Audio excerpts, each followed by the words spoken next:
സ്നേഹവന്ദനങ്ങൾ പ്രിയുള്ളവരെ, ഞാനിന്ന് ഈ ഒരു പ്രത്യേക പ്രോഗ്രാമിലൂടെ എൻ്റെ പ്രേക്ഷകരോട് എങ്ങനെയാണ് കഴിഞ്ഞ 2 ദിവസങ്ങളായിട്ട് ദൈവം എന്നോട് സംസാരിച്ചു കൊണ്ടിരിക്കുന്നത് എന്ന് ഒന്ന് പങ്കുവെക്കുവാൻ ആഗ്രഹിക്കുകയാണ്.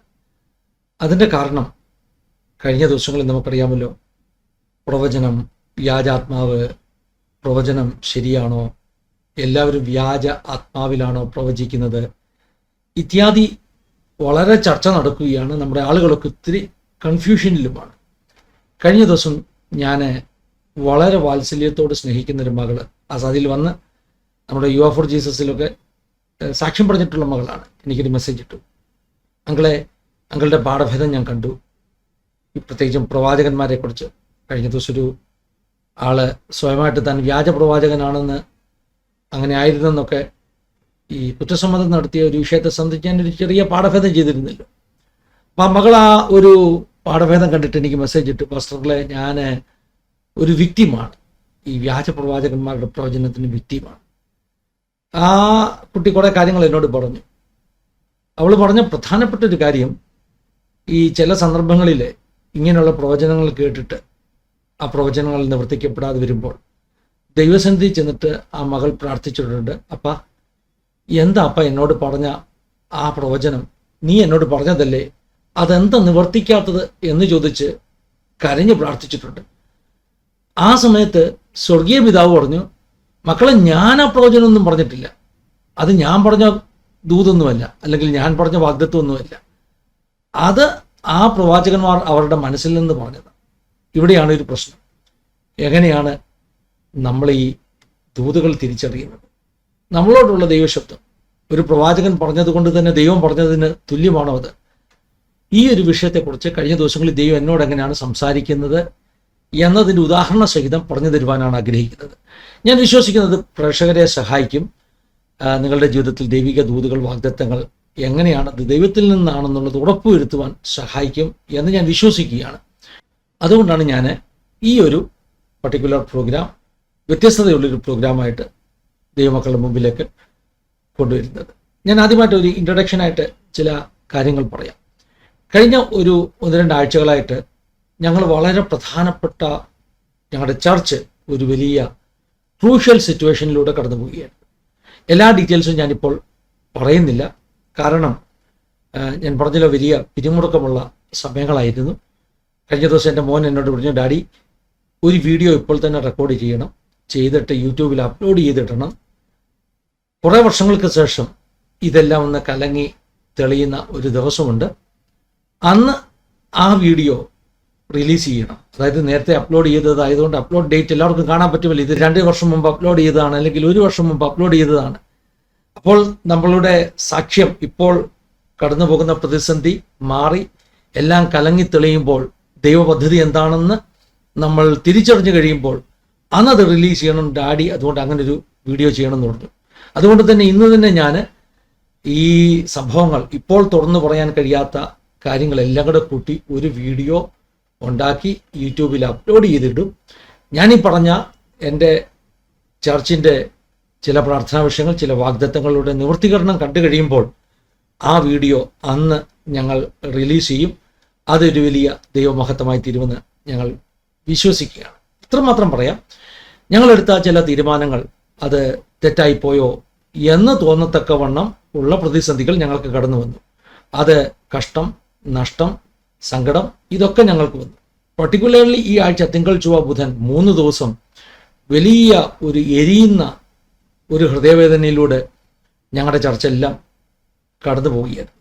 കൃത്യമായി ദൈവശബ്ദം കേട്ടാണ് ഞങ്ങൾ മുമ്പോട്ട് കാലുകൾ വെച്ചത്. ദൈവശബ്ദം കേൾക്കുക എന്ന് പറഞ്ഞാൽ ആരെങ്കിലും പ്രവാചകന്മാർ പറഞ്ഞതല്ല, വളരെ കൺഫർമേഷനോടുകൂടെ ദൈവം ഞങ്ങളോട് ഇടപെട്ട ചില വിഷയങ്ങൾക്കാണ് ഞങ്ങൾ കാലുവെച്ചത്. പക്ഷേ ദൈവം മുൻപോട്ട് പോകാൻ പറഞ്ഞിട്ടും തടസ്സങ്ങൾ വരുന്നത് കണ്ടപ്പോൾ, വലിയ പ്രതികൂലങ്ങൾ വരുന്നത് കണ്ടപ്പോൾ, കർത്താവ് എങ്ങനെ മുൻപോട്ട് സഞ്ചരിക്കും എന്ന് ചോദ്യം ചോദിച്ച സമയത്ത് ദൈവം എങ്ങനെയാണ് ഈ കഴിഞ്ഞ ഒരാഴ്ചയായിട്ട് വ്യക്തിപരമായിട്ട് എന്നോടും ഞങ്ങളുടെ ചർച്ചിനോട് സംസാരിക്കുന്നത്, ദൈവം എങ്ങനെയാണത് കൺഫേം ചെയ്തു തന്നത് എന്ന് പ്രേക്ഷകരോട് പറയുമ്പോൾ നിങ്ങൾക്കും ഇതൊരു ഗുണപാഠമായി സ്വീകരിക്കാം, ഒരു എക്സാമ്പിളായി സ്വീകരിക്കാം. നിങ്ങളുടെ ജീവിതത്തിലും ദൈവശബ്ദം കേൾക്കുവാൻ അത് സഹായകമാകുമെന്ന് ഞാൻ വിശ്വസിക്കുകയാണ്. അതുകൊണ്ടാണ് ഞാൻ ഇപ്രകാരം ഈ കാര്യങ്ങൾ നിങ്ങളുടെ മുമ്പിലേക്ക് വെക്കുന്നത്. ഞാൻ പറഞ്ഞല്ലോ, ദൈവശബ്ദം കേട്ട് മുൻപോട്ട് വെച്ച കാലുകൾ, അതിൻ്റെ മുമ്പിൽ വലിയ പ്രതികൂലങ്ങൾ വരുന്നു, ചോദ്യങ്ങൾ ഉണ്ടാകുന്നു. ദൈവശബ്ദം കേട്ടിട്ട് മുൻപോട്ട് വെച്ചാൽ ആ വഴിയിൽ എന്തുകൊണ്ടാണ് തടസ്സങ്ങൾ എന്നൊക്കെയുള്ള ചോദ്യങ്ങൾ ഉണ്ടാകും. പക്ഷെ കഴിഞ്ഞ ഒരു 2-3 ആഴ്ചയായിട്ട്, പ്രത്യേകിച്ച് ഞങ്ങൾ 21 ദിവസം ഫാസ്റ്റിംഗ് ഒക്കെ ഇരിക്കുമ്പോൾ ദൈവാത്മാവ് ഞങ്ങളോട് പറഞ്ഞ ദൂതുകൾ, എഫെസോസിൽ വലുതും സഫലവുമായൊരു വാതിൽ തുറന്നിരിക്കുന്നു, പക്ഷേ എതിരാളികൾ പലരുണ്ട് എന്ന ദൂതുകളൊക്കെ ഞങ്ങൾക്കൊരു ഉറപ്പും ബലവും ഒക്കെ നൽകുകയാണ്. കാരണം ദൈവം തുറന്ന വഴിയിലും തടസ്സങ്ങൾ ഉണ്ടാകുമെന്നുള്ള യാഥാർത്ഥ്യം. ചുരുക്കത്തിൽ പറഞ്ഞാൽ, ദൈവം തുറന്ന ഒരു വലിയ വാതിൽ അടഞ്ഞു പോയതായിട്ട് ഞങ്ങൾക്ക് തോന്നിയ ചില നിമിഷങ്ങൾ, അതിനുവേണ്ടി ഞങ്ങൾ ഇൻവെസ്റ്റ് ചെയ്ത ചില സാമ്പത്തികമായിട്ടുള്ള നഷ്ടങ്ങൾ ഒക്കെ ഉണ്ടായ സമയങ്ങൾ, എന്തുകൊണ്ട് എന്ന് ചോദിച്ച സമയങ്ങൾ, ഇങ്ങനെ വേവലാതിപ്പെട്ട് ഞങ്ങൾ ഇരിക്കുമ്പോൾ, എന്താണ് ഒരു ഉത്തരമെന്ന് അറിയാതെ ഇരിക്കുമ്പോൾ, ഇനിയും അടുത്തത് എന്തെന്ന് അറിയാതിരിക്കുമ്പോൾ, ദൈവത്തിൻ്റെ പരിശുദ്ധാത്മാവ് എന്നെ ചില കാര്യങ്ങൾ ഓർപ്പിക്കുവാനിടയായി തീർന്നു. അതിലൊന്ന്, കഴിഞ്ഞ 2-3 ആഴ്ചയായിട്ട് ഞാൻ പറയുന്ന വചനങ്ങളാണ്. അപ്പോൾ ദൈവസഭയിലെ വചനങ്ങൾ പറയുമ്പോൾ അതിൻ്റെ ആഴം എനിക്കറിയില്ലായിരുന്നു. പക്ഷെ ഇപ്പോൾ ജീവിതത്തിലുണ്ടാകുന്ന അനുഭവങ്ങളുമായിട്ട് ബന്ധപ്പെടുത്തി നോക്കുമ്പോൾ എനിക്ക് മനസ്സിലാകുന്നു, പരിശുദ്ധാത്മാവ് വളരെ വ്യക്തമായിട്ട് നമ്മളോട് സംസാരിച്ചു കൊണ്ടിരിക്കുകയായിരുന്നു. അങ്ങനെ ഈ കഴിഞ്ഞ ദിവസം ദൈവത്തിൻ്റെ ആത്മാവ് എന്നോട് പറഞ്ഞു, നീ എന്തിനാണ് പരിഭ്രമിക്കുന്നത്? ഞാൻ ചെയ്യാൻ പോകുന്നത് അതിതുവരെയും വെളിപ്പെട്ടിട്ടില്ല. നീ ഒന്ന് കാത്തിരിക്കുക, ക്ഷമയോട് കാത്തിരിക്കുക. കാത്തിരുന്ന് കാണടാ ഞാൻ എന്താ ചെയ്യാൻ പോകുന്നതെന്ന് ദൈവപരിശുദ്ധാത്മാവ് 2-3 ദിവസങ്ങൾക്ക് മുമ്പ് എൻ്റെ ഹൃദയത്തിൽ സംസാരിച്ചു. അങ്ങനെ സംസാരിച്ച ശേഷം, ഞാൻ അറിയാമല്ലോ, നമുക്ക് ഈ ദേവദാസന്മാരൊക്കെ ഇത്തിരി എൻ്റെ സ്നേഹിതന്മാരുണ്ട്, പ്രവചന ശുശ്രൂഷയുള്ളവർ, അവരെയൊക്കെ ഫോണിൽ വിളിച്ച് പ്രാർത്ഥിക്കുകയും ഒക്കെ ചെയ്തു. അവരെല്ലാവരും പറയുന്ന ദൂതുകൾ വളരെ കൃത്യതയുള്ള ദൂതുകളാണ്. സങ്കടപ്പെടേണ്ട, നിരാശപ്പെടേണ്ട, ദൈവത്തിൻ്റെ പദ്ധതി മുമ്പിലുണ്ട്, ഇപ്പോൾ കാണുന്ന തടസ്സങ്ങളെക്കുറിച്ച് ഓർത്ത് ഭാരപ്പെടേണ്ട ഇത്യാദി ദൂതുകളാണ് അവരൊക്കെ പറയുന്നത്. അപ്പോൾ ഞാൻ പറഞ്ഞല്ലോ, ഞാൻ അങ്ങനെ ഒരു പ്രവാചക ശബ്ദം കേട്ടതുകൊണ്ട് മാത്രം ഉറപ്പാക്കുന്ന ഒരു വ്യക്തിയല്ല. കാരണം ദൈവം എന്നോട് എന്ത് സംസാരിച്ചു അതിനാണ് ഞാൻ 1-ാം സ്ഥാനം കൊടുക്കുന്നത്. ദൈവം എന്നോട് സംസാരിച്ചതിന് വിപരീതമായി പ്രവാചകന്മാർ ദൂത് പറഞ്ഞാൽ പോലും ഞാനത് സ്വീകരിക്കാത്ത വ്യക്തിയാണ്. നമ്മുടെ ആ കുട്ടി പറഞ്ഞില്ലേ, അവൾ വ്യാജ പ്രവചനങ്ങൾക്കൊരു വിക്ടീമാണെന്ന്. അങ്ങനെ വിക്ടീമാകാതിരിക്കണമെങ്കിൽ നിങ്ങൾ ചെയ്യേണ്ടത്, ദൈവം നിങ്ങളോട് അടിസ്ഥാനപരമായിട്ട് എന്താണോ നിങ്ങളോട് സംസാരിച്ചത് അതിന് ഊന്നൽ കൊടുക്കുക. ബാക്കി പ്രവചന ശബ്ദങ്ങളൊക്കെ അതിനെ കൺഫേം ചെയ്യാൻ വേണ്ടി മാത്രം ഉപയോഗിക്കുക. ഏതെങ്കിലും ഒരു പ്രവാചകൻ പറഞ്ഞ ശബ്ദത്തിന് നിങ്ങൾ കാതുവെക്കരുത്. ദൈവം വ്യക്തിപരമായി ഇടപെട്ട ശബ്ദത്തിന് മാത്രമേ നിങ്ങൾ ചുവടുകൾ വെക്കുവാൻ പാടുള്ളൂ. അങ്ങനെ ചുവടുകൾ വെച്ച് നീങ്ങുമ്പോഴാണ് ജീവിതത്തിൽ ദൈവഹിതപ്രകാരം മുൻപോട്ട് പോകുവാൻ കഴിയുന്നത്. പ്രവാചകന്മാരുടെ ശബ്ദങ്ങൾ അതിനെ അടിസ്ഥാനമാക്കാതെ വ്യക്തിപരമായി ദൈവം ഇടപെട്ട ശബ്ദങ്ങളെ നമ്മൾ ഫോളോ ചെയ്യുക, അതിനെ പിൻപറ്റുക എന്നുള്ളതാണ് ശരിയായ ഒരു മെത്തേഡ് എന്ന് പറയുന്നത്. ഇവിടെ തന്നെ എനിക്ക് പറയാനുള്ള ഒരു കാര്യം, ദൈവം എങ്ങനെയാണ് നമ്മളോട് വ്യക്തിപരമായി ഇടപെടുന്നത്. ഞാൻ മനസ്സിലാക്കിയ ഒരു കാര്യം, ദൈവവചനത്തിലൂടെയാണ് ഏറ്റവും ശക്തമായി ദൈവം നമ്മളോട് സംസാരിക്കുന്നത്. ദൈവവചനത്തിലൂടെ നമ്മളോട് ദൈവം സംസാരിക്കുന്ന വിഷയങ്ങൾ പ്രവാചകന്മാരിലൂടെയോ സ്വപ്നങ്ങളിലൂടെയോ ദൈവം ഉറപ്പിച്ചു തരും എന്ന് മാത്രം. അതുകൊണ്ട് ഞാനിപ്പോൾ എൻ്റെ അനുഭവത്തിലൂടെ പറയാൻ പോവുകയാണ്, എങ്ങനെയാണ് ദൈവം കഴിഞ്ഞ ദിവസങ്ങളിൽ ഞാൻ അനുഭവിച്ച പ്രതികൂലങ്ങൾ, അതിൻ്റെ ഇടയിൽ എന്നോട് സംസാരിച്ച വിഷയങ്ങൾ, വ്യക്തിപരമായിട്ട് എന്നോട് പറഞ്ഞത്, പ്രവാചകന്മാരിലൂടെ എന്നോട് പറഞ്ഞത്, അതിനെയൊക്കെ ഇന്നലെ വൈകിട്ട് അത്ഭുതകരമായി ദൈവം ഒരു ദൈവദാസന്റെ വചന സന്ദേശത്തിലൂടെ എന്നോട് ഇടപെട്ടത്. എങ്ങനെയാണ് ആ വചന സന്ദേശം ഒരു കേവല വചന സന്ദേശമല്ല, ഒരു പ്രവചന ദൂതായിട്ട് എനിക്ക് മാറിയത് എന്നാണ് ഞാൻ വിശദീകരിക്കാൻ പോകുന്നത്. അങ്ങനെ ആ വചനം കേട്ടുകഴിഞ്ഞപ്പോൾ എനിക്ക് വലിയ ഉറപ്പും ധൈര്യവും വന്നു. എനിക്ക് മനസ്സിലാക്കുവാൻ ഇടയായി തീർന്നു, കഴിഞ്ഞ ദിവസങ്ങളിൽ ദൈവം എന്നോട് സംസാരിച്ചു കൊണ്ടിരിക്കുന്ന അതേ കാര്യങ്ങൾ ആ ദൈവദാസനിലൂടെ ദൈവം തൻ്റെ വചന ശുശ്രൂഷയിലൂടെ ദൈവം എന്നോട് സംസാരിച്ചു കൊണ്ടിരിക്കുന്നു. അതുകൊണ്ട് ഇടയ്ക്ക് ഞാൻ പ്രേക്ഷകരോട് പറയട്ടെ, ദൈവത്തിൻ്റെ വചനത്തെ പോലെ തെറ്റുപറ്റാത്ത ഒരു പ്രവാചകനുമില്ല. ദൈവത്തിൻ്റെ വചനം മാത്രമാണ് തെറ്റുപറ്റാത്ത പ്രവാചകൻ. അതുകൊണ്ട് ദൈവത്തിൻ്റെ വചനം തരുന്ന ദൂതിന് 1-ാം സ്ഥാനം കൊടുക്കുക. ബാക്കിയെല്ലാം അതിനെ കൺഫേം ചെയ്യുന്നതായി മാത്രം എടുക്കുക. നിങ്ങൾ ഒരിക്കലും വ്യാജ പ്രവചനത്തിൽ പോയി വീണുപോകുകയില്ല, നിങ്ങളൊരു വിക്ടിമായി മാറുകയില്ല. ഇനിയും എനിക്കുണ്ടായ ആ വചന സന്ദേശത്തിൽ ഉണ്ടായ അനുഭവം ഞാൻ നിങ്ങളോട് പറയാം. ഞാൻ പറഞ്ഞല്ലോ, കഴിഞ്ഞ തിങ്കൾ, ചൊവ്വ, ബുധൻ 3 ദിവസം വളരെ കലുഷിതമായ അന്തരീക്ഷത്തിലൂടെ ഞാനും എൻ്റെ കുടുംബവും സഭയും എല്ലാം കടന്നു പോവുകയാണ്.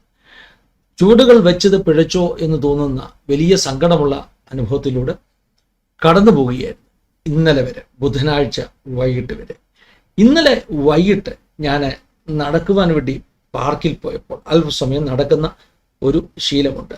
അങ്ങനെ പാർക്കിൽ പോയപ്പോൾ സാധാരണ നടക്കാൻ പോകുമ്പോൾ ഞാൻ മൊബൈലിൽ ഏതെങ്കിലും ഒരു ദൈവത്തിൻ്റെ വചനമോ ഒരു സന്ദേശമോ ഓൺ ചെയ്ത് അത് ഹെഡ്ഫോൺ വെച്ച് കേട്ടോണ്ടാണ് നടക്കുന്നത്. കാരണം ആ സമയങ്ങൾ നഷ്ടമാകുന്നില്ലല്ലോ, ദൈവത്തിൻ്റെ വചനം കേട്ടുകൊണ്ട് നടക്കുക. അങ്ങനെ ഞാൻ യൂട്യൂബ് എടുത്തിട്ട് ഇങ്ങനെ സ്ക്രോൾ ചെയ്ത് ഏത് വചനമാണ് കേൾക്കേണ്ടത് എന്ന് ഇങ്ങനെ ഓടിച്ചു നോക്കിയപ്പോൾ ഒരു വചനത്തിൻ്റെ സന്ദേശം ഞാൻ കണ്ടു. ഏകദേശം ഈ അർത്ഥമാണ്: ഒരു വഴി അടഞ്ഞാൽ വിഷമിക്കേണ്ട, അത് പുതിയ വഴി തുറക്കാനുള്ള ദൈവിക പദ്ധതിയാണ്. പെട്ടെന്ന് എൻ്റെ അകത്ത് പരിശുദ്ധാത്മാവ് എനിക്കൊരു പ്രേരണ നൽകി. എന്നോട് ഇങ്ങനെ സംസാരിച്ചു: ഈ വചനം നിനക്കുള്ള സന്ദേശമാണ്. അങ്ങനെ ഞാൻ ആ യൂട്യൂബ് വീഡിയോ ഓൺ ചെയ്ത് കാണുവാൻ തുടങ്ങി. അത് പാസ്റ്റർ KG തോമസ് എന്ന് പറയുന്ന ദേവദാസൻ്റെ ഒരു അനുഗ്രഹിക്കപ്പെട്ട സന്ദേശമാണ്. എവിടെയോ 1-2 വർഷങ്ങൾക്ക് മുമ്പായിരിക്കാം ഒരു ഉപവാസ പ്രാർത്ഥനയിൽ 11-ാം ദിവസം അദ്ദേഹം പറഞ്ഞ സന്ദേശമാണ്. അത് പല ആളുകളും കോപ്പി ചെയ്ത് പല ചാനലുകളിൽ അപ്ലോഡ് ചെയ്ത് അങ്ങനെയാണ് അവസാനം എൻ്റെ മുമ്പിൽ എത്തിയിരിക്കുന്നത്. ആ വീഡിയോയിൽ തന്നെ പല ഈ വാട്ടർ മാർക്കിംഗ് ചെയ്തതും മായ്ച്ചു കളഞ്ഞിട്ടുണ്ട്. എന്ന് പറഞ്ഞാൽ 2-3 പേർ അവരുടേതാക്കി വാട്ടർ മാർക്കിംഗ് ഒക്കെ ചെയ്ത ഒരു സന്ദേശമാണ്. 1.5 മണിക്കൂറിൽ കൂടുതലുള്ള സന്ദേശമാണ്. ഞാൻ സാധാരണയായിട്ട് മറ്റ് ദൈവദാസന്മാരുടെ മെസ്സേജസോ അങ്ങനെയുള്ളതോ നമ്മുടെ യൂട്യൂബിൽ കോപ്പി ചെയ്ത് ഉപയോഗിക്കാറില്ല. പക്ഷെ ഇന്ന് ഞാൻ ആ കേട്ട സന്ദേശം എങ്ങനെയാണ് എന്നോട് ഇടപെട്ടതെന്ന് ആസാദിയുടെ പ്രേക്ഷകർക്ക് മനസ്സിലാക്കാൻ വേണ്ടി മാത്രം ചില ഭാഗങ്ങൾ, അതിൻ്റെ മുഴുവൻ ഭാഗങ്ങളല്ല, ചില ഭാഗങ്ങൾ ആസാദിയുടെ പ്രേക്ഷകർക്ക് വേണ്ടി കാണിക്കാം, എക്സ്പ്ലെയിൻ ചെയ്ത് കാണിക്കാം. ഈ ഭാഗം ദൈവദാസൻ സംസാരിച്ചത് എങ്ങനെയാണ് എന്നോടൊരു ദൂതായി മാറിയതെന്ന് എക്സ്പ്ലെയിൻ ചെയ്ത് കാണിക്കാം. അങ്ങനെ കാണിക്കുമ്പോൾ നിങ്ങൾക്ക് മനസ്സിലാകും എങ്ങനെയാണ് ദൈവത്തിൻ്റെ വചനത്തിൽ നിന്ന് നമ്മളോട് ദൈവം സംസാരിക്കുന്നത് എന്ന് നമുക്ക് മനസ്സിലാകും. അപ്പോൾ ആ വചനം ഓരോ ചെറിയ ക്ലിപ്പുകൾ കാണുന്നതിന് മുമ്പ് ഞാനൊരു ഇൻട്രഡക്ഷൻ പറയുകയാണ്. കഴിഞ്ഞ ദിവസങ്ങളിൽ ഞാൻ പറഞ്ഞല്ലോ, വലിയ പ്രതികൂലത്തിലൂടെ ഞങ്ങൾ കടന്നു പോകുന്നു, വഴികൾ അടയുന്നു, വലിയ നിരാശ ഉണ്ടാകുന്നു, ദൈവശബ്ദം കേട്ട് വെച്ച ചുവടുകൾ പോലും പരാജയപ്പെട്ടു എന്ന ചോദ്യങ്ങൾ ചുറ്റും നിന്ന് മനസ്സിലേക്ക് ഉണ്ടായിക്കൊണ്ടിരിക്കുന്നു. എന്തുകൊണ്ട് എന്ന ചോദ്യം ഉണ്ടായിക്കൊണ്ടിരിക്കുന്നു. അപ്പോഴാണ് പരിശുദ്ധാത്മാവ് എന്നെ ഓർപ്പിച്ചത്. അതായത് തിങ്കളാഴ്ചയാണ് ഇതിൻ്റെ ഒരു തുടക്കം എന്ന് പറയുന്നത്, ഈ ഒരു പ്രതിസന്ധിയുടെ തുടക്കം എന്ന് പറയുന്നത്. തിങ്കളാഴ്ച വൈകിട്ടത്തോടുകൂടെ ഞങ്ങളുടെ ചർച്ചുമായിട്ടുള്ള ബന്ധത്തിൽ ഞങ്ങൾ എടുത്ത ചില ചുവടുകൾ അത് പിഴയ്ക്കുന്നു, അത് തെറ്റാണെന്ന് ഞങ്ങൾക്ക് തോന്നുന്നു, ഞങ്ങൾക്ക് ലഭിച്ച ബ്ലെസ്സിങ് ഞങ്ങളുടെ കയ്യിൽ നിന്ന് വിട്ടുപോകുന്നു, ഞങ്ങൾക്ക് വലിയ നഷ്ടങ്ങൾ ഉണ്ടാകുന്നുള്ള സ്റ്റേജിൽ എത്തി നിൽക്കുന്നു. ഇനി അടുത്ത പടി എന്താണ് ചെയ്യേണ്ടത് എന്ന് അറിയാതെ നിൽക്കുന്നു. അങ്ങനെ ഞാൻ വിഷമിച്ച് നിൽക്കുന്ന സമയത്ത് ഞാൻ കർത്താവിനോട് ചോദിച്ചു, കർത്താവേ, എന്താണ് സംഭവിക്കുന്നത്? കുറേ കാര്യങ്ങൾ പരിശുദ്ധാത്മാവിനോട് പറഞ്ഞു. പക്ഷെ പ്രധാനപ്പെട്ട ഒരു കാര്യം ദൈവാത്മാവ് എന്നോട് ചോദിച്ചത്, ഇന്ന് രാവിലെ ഞാൻ എന്താണ് നിന്നോട് സംസാരിച്ചത്? അതായത് ഈ പ്രതിസന്ധി ഉണ്ടാകുന്നതിന് മുമ്പ് തന്നെ പ്രഭാതത്തിൽ എന്താണ് എന്നോട് ദൈവം സംസാരിച്ചത്? അപ്പോഴാണ് ഞാൻ ഓർക്കുന്നത്, തിങ്കളാഴ്ച രാവിലെ ഞങ്ങളുടെ ചർച്ചിൻ്റെ എല്ലാ ദിവസവും രാവിലെ മോർണിംഗ് ഡൂ എന്ന് പറയുന്നൊരു പ്രയറുണ്ട്. ആ പ്രയറിന് തിങ്കളാഴ്ച രാവിലെ ഞാനാണ് ഒരു 10-15 മിനിറ്റ് വചനം കൊടുത്തത്. ആ വചനം കൊടുത്തപ്പോൾ പരിശുദ്ധാത്മാവ് ആ വചനത്തിലൂടെ സംസാരിച്ചത്, ഇന്ന് നീ ഇന്ന് വരെ നടന്നിട്ടില്ലാത്ത, അറിയാത്ത ഒരു വഴിയിലൂടെ നടക്കാൻ പോവുകയാണ്. ഞാൻ പെട്ടെന്ന് ഓർത്തു, കർത്താവ് ശരിയാണല്ലോ, രാവിലെ നീ എന്നോട് പറഞ്ഞത് നീ ഇന്ന് വരെ നടന്നിട്ടില്ലാത്ത ഒരു വഴിയിലൂടെ, ഇന്ന് വരെ പരിചയിച്ചിട്ടില്ലാത്ത ചില ജീവിതാനുഭവങ്ങളിലൂടെ നീ നടക്കാൻ പോവുകയാണെന്നാണല്ലോ ഇന്ന് രാവിലെ മോർണിംഗ് ഡ്യൂവിന് ദൈവം സംസാരിച്ചത്. അവിടെ ഞാൻ വചനം പറഞ്ഞു, അബ്രഹാമിനെ ദൈവം വിളിച്ചപ്പോൾ അബ്രഹാമിനോട് പറഞ്ഞത്, കാണിപ്പാനിരിക്കുന്ന ദേശത്തേക്ക് എവിടേക്ക് പോകുന്നു എന്നറിയാതെ അവൻ യാത്ര ചെയ്തു. അവന് വഴി അറിയില്ല, ഡെസ്റ്റിനേഷൻ അറിയില്ല. ഡെസ്റ്റിനേഷൻ അറിയാമെങ്കിൽ യാത്ര എളുപ്പമാണ്. പക്ഷേ ഡെസ്റ്റിനേഷൻ അറിയാതുള്ള യാത്ര, അടുത്ത ചുവട് ഇനി എവിടെ വെക്കണം എന്ന് ഓരോ നിമിഷവും ചോദിച്ചുകൊണ്ടുള്ള യാത്ര, അതിന് വലിയ ദൈവാശ്രയം ആവശ്യമാണ്. ദൈവം നമ്മളോട് പറയുകയാണ്, നീ കൊച്ചിക്ക് പോകുക എന്ന് പറഞ്ഞു കഴിഞ്ഞാൽ നമുക്ക് പിന്നെ കൊച്ചിക്കുള്ള വണ്ടി പിടിച്ചാൽ മതി, അല്ലെങ്കിൽ ഫ്ലൈറ്റ് പിടിച്ചാൽ മതി, അല്ലെങ്കിൽ ബസ് പിടിച്ചാൽ മതി, ട്രെയിൻ പിടിച്ചാൽ മതി, കൃത്യമായി കാര്യങ്ങൾ നടന്നു. പക്ഷേ അങ്ങനെ പറയാതെ യാത്ര ചെയ്യാൻ പറഞ്ഞാൽ ഓരോ ചൂടും ദൈവത്തോട് ചോദിച്ചു മാത്രമേ വെക്കുവാൻ കഴിയുകയുള്ളൂ. അപ്പോൾ എനിക്കൊരു കാര്യം മനസ്സിലായി. ദൈവം നമ്മൾ ഇന്ന് വരെ നടക്കാത്ത ഒരു വഴിയിലൂടെ നമ്മളെ നടത്തിക്കൊണ്ടിരിക്കുകയാണ്. അത് കഴിഞ്ഞ ശേഷം പരിശുദ്ധാത്മാവ് എന്നോട് പറഞ്ഞു, ഞാൻ ചെയ്യുന്നത് എന്താണെന്ന് നിനക്ക് മനസ്സിലാകുകയില്ല. നീ ചിന്തിച്ചതുപോലോ വിചാരിച്ചതുപോലെയല്ല ഞാൻ പ്രവർത്തിക്കുന്നത്. ഇനി ഞാൻ ഇത്രയും കാര്യം ദൈവം എന്നോട് സംസാരിച്ചത് എങ്ങനെയാണ് KG തോമസ് പാസ്റ്ററുടെ മെസ്സേജിലൂടെ ദൈവം കൺഫേം ചെയ്ത് തന്നതെന്ന് ഞാൻ പറയാം. ഞാൻ ആ പാർക്കിൽ പോയി ഈ വീഡിയോ ഓൺ ചെയ്തു. അവിടെ എക്സസൈസ് മെഷീൻസൊക്കെ ഉണ്ട്. അങ്ങനെ ഞാൻ ആ എക്സസൈസ് മെഷീനിൽ ഇങ്ങനെ ഒരു സൈക്കിള് പോലൊരു സംഭവമുണ്ട്, അതിലിങ്ങനെ കയറി ഞാൻ ചവിട്ടിക്കൊണ്ടിരിക്കുകയാണ്. കൂട്ടത്തിൽ വചനവും കേട്ടുകൊണ്ടിരിക്കുന്നു. പെട്ടെന്ന് KG തോമസ് പാസ്റ്റർ പ്രസംഗിക്കാൻ തുടങ്ങുന്ന ഭാഗം യോഹന്നാൻ്റെ സുവിശേഷം 13:7. അവിടെ എന്താണ് എഴുതിയിരിക്കുന്നതെന്ന് അറിയാമോ?